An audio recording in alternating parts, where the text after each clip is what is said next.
In the ancient days, there was a great king in the north of Ireland, that part of the land we still call Ulster. The name of this king was Conor mac Nessa, which means Conor, son of Nessa.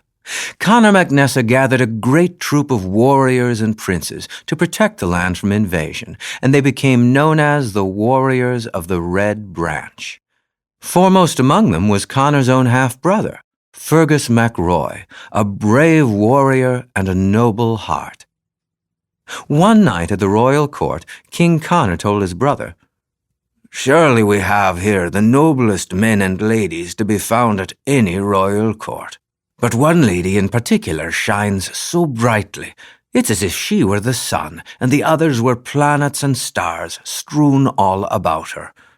Fergus smiled and said, "You must be referring to Dectera," and the king nodded. "Aye, Dectera."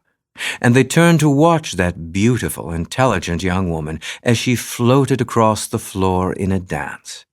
Dectera was the daughter of the king's druid, Cathbad, who was a cousin of the king and Fergus MacRoy. As a druid, Cathbad was part religious leader, part royal advisor, part keeper of the old tales. But he also was the king's friend, which made Dectera even more of a favorite of King Conor. So it was a great shock when, the very next night, a servant came running into the feast hall at full speed and gasped out some startling news.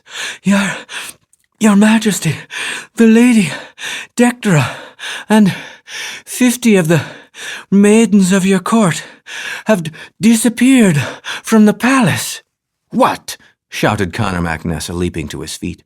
"Every warrior here, search the palace until they are found. They cannot have simply vanished into thin air." But it seemed that they had. No trace could be found of them anywhere, nor had they been seen leaving by any gate of the palace, although the gates were well guarded. For this is what had happened. Lugh, the god of light, who in the ancient days shone his light over all Ireland, had fallen in love with Dectera. He lifted her and all her maidens from the very center of Conor's palace and took them away. Now one day the king's half-brother, Fergus MacRoy, was out hunting with a group of friends, and they saw a graceful deer which was all white, so that they gave chase. And this deer led them for many a mile, rushing over fields and through forests, until at last it disappeared, just as they entered a clearing in the woods. There, before an elegant castle, stood a golden-haired, remarkably handsome man. "You are welcome, Fergus MacRoy," smiled the man. "You and all your friends. Enter and dine with me." Fergus and the others looked at one another, but they sensed no danger, and they knew that the safety of a guest was a host's sacred duty. So they entered. "Welcome, Fergus MacRoy," said a woman's voice, and they turned and saw that it was Dectera, and behind her, already bringing the food, were the 50 maidens. Well, Fergus and the others knew then that there was some sort of mystery involved, but they asked no questions and only sat and ate heartily, after first making sure that the maidens were safe and well. Seeing Dectera there, and how she looked at the golden-haired stranger who had greeted them outside, and hearing the joy in her laughter, Fergus knew that Dectera was truly happy.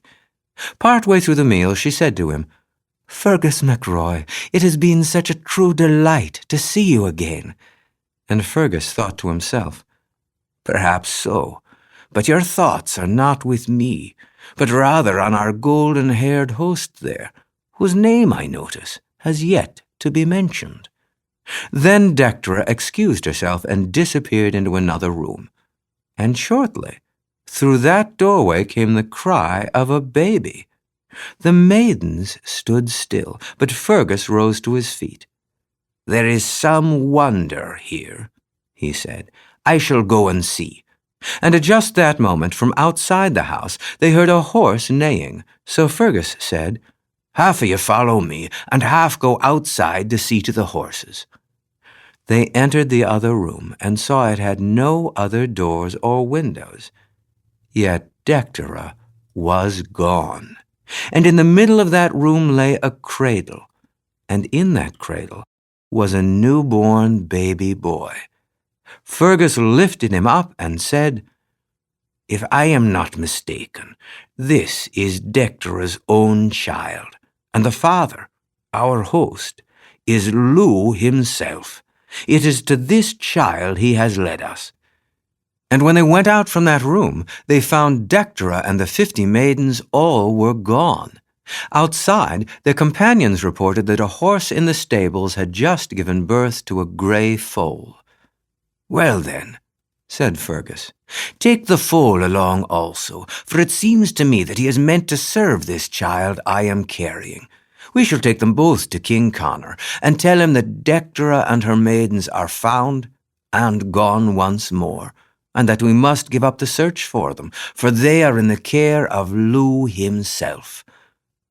And that child, held so lightly in Fergus's mighty arms, was to become the greatest hero of them all. For more titles from Jim Weiss and Well-Trained Mind Press, please visit us at jimweiss.com or welltrainedmind.com. Thank you for listening.